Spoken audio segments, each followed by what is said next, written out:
मेंढक और चूहे की कहानी। एक बार की बात है, किसी घने जंगल में एक छोटा सा तालाब था। उसमें एक मेंढक रहा करता था। वह अकेला था और उसे किसी एक दोस्त की तलाश थी। एक दिन उसी तालाब के किनारे के एक पेड़ के नीचे से चूहा निकला। चूहे ने मेंढक को दुखी देखकर उससे पूछा, दोस्त क्या बात है, तुम बहुत उदास लग रहे हो। मेंढक ने कहा, मेरा कोई दोस्त नहीं है जिससे मैं ढेर सारी बातें कर सकूं, अपना सुख दुख बताऊं। इतना सुनते ही चूहे ने उछलते हुए जवाब दिया, अरे आज से तुम मुझे अपना दोस्त समझो, मैं तुम्हारे साथ हर वक्त रहूंगा। इतना सुनते ही मेंढक बहुत खुश हुआ। दोस्ती होते ही दोनों घंटों एक दूसरे से बात करने लगे। मेंढक तालाब से निकलकर कभी पेड़ के नीचे बने चूहे के बिल में चला जाता, तो कभी दोनों तालाब के बाहर बैठकर काफी बातें करते। दोनों के बीच की दोस्ती दिनों दिन काफी गहरी होती गई। चूहा और मेंढक अपने मन की बात एक दूसरे को सुनाते और सुनते। पता नहीं कैसे एक मेंढक के मन में विचार आया कि मैं तो अक्सर चूहे के बिल में उससे बातें करने जाता हूँ, लेकिन चूहा मेरे तालाब में कभी नहीं आता।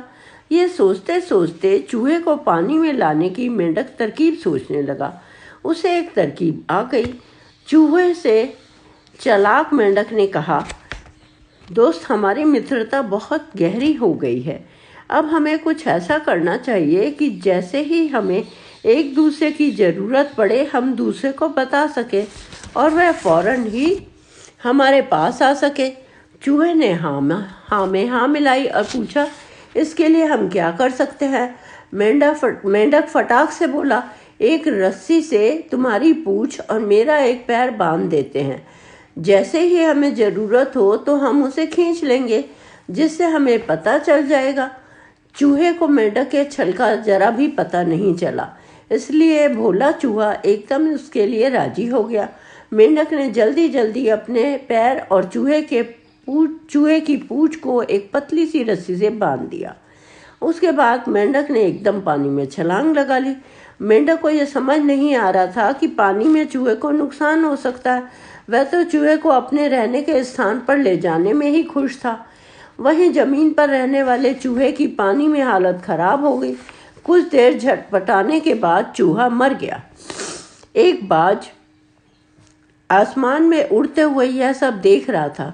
उसने जैसे ही पानी में चूहे को तैरते हुए देखा तो तुरंत उसे मुंह में दबाकर उड़ गया। मेंढक भी चूहे से बंधा हुआ था, इसलिए वो भी बाज के चंगुल में फंस गया। मेंढक को पहले तो समझ नहीं आया कि क्या हुआ। वह सोचने लगा, आखिर वह आसमान में उड़ कैसे रहा है। जैसे ही उसने ऊपर देखा तो बाज को देखकर वह सहम गया। वह भगवान से अपनी जान की भीख मांगने लगा, लेकिन चूहे के साथ साथ बाज उसे भी खा गया। कहानी से सीख। इस कहानी से हमें यह सीख मिलती है कि हमें सोच समझकर काम करना चाहिए। कई बार अपनी मूर्खता दूसरों के साथ साथ खुद का भी नुकसान कर देती है। दूसरों का नुकसान पहुंचाने की सोच रखने वालों को खुद भी नुकसान उठाना पड़ता है। जो जैसा करता है वो वैसा ही भरता है। इसलिए बच्चों, दोस्ती बहुत सोच समझ कर करनी चाहिए। हर किसी की हाँ में हाँ मिलाने की बजाय अपनी बुद्धि का भी प्रयोग करना चाहिए। धन्यवाद।